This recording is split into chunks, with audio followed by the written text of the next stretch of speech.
আপনার অন্তরে যা আছে, আপনারা যে যে বাধ্য করে তার কথা বইলে দেন না। আপনারা কি করবে বলেন? আপনারা খুন করবে। আপনি প্রায় 80 বছর বাঁচছেন, আর কয় বছরই বা বাঁচবেন?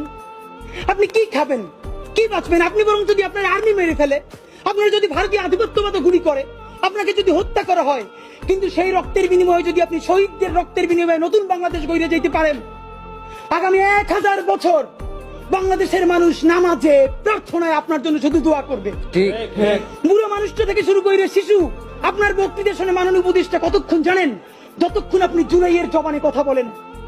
বাংলাদেশে গত 50 বছরে কোন রাষ্ট্রপ্রধানের 30 মিনিট 40 মিনিটের বক্তৃতা, রিক্সা চালক, ভ্যান চালক, সবজি বিক্রেতা, বিশ্ববিদ্যালয় প্রফেসর, ছাত্র জনতা আধা ঘন্টা বসে তার বক্তৃতা শুনে নজির নাই, যেটা আপনারটা হইছে। ঠিক। এটা কিন্তু আপনার চেহারা দেখে না।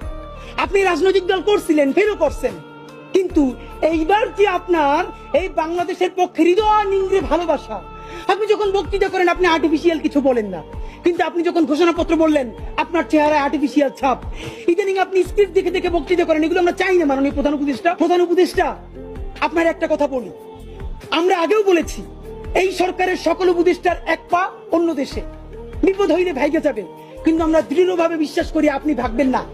এর প্রমাণ, আপনি যদি ভাগতেন পৃথিবীর কোন দেশ আপনারে রাখতে চায় না বলেন? তাহলে হাসিনার আমলেও 10 তলা বিল্ডিং পাইয়া আপনার আদালতে হাজিরা আপনি দিতে আসতেন না। ঠিক।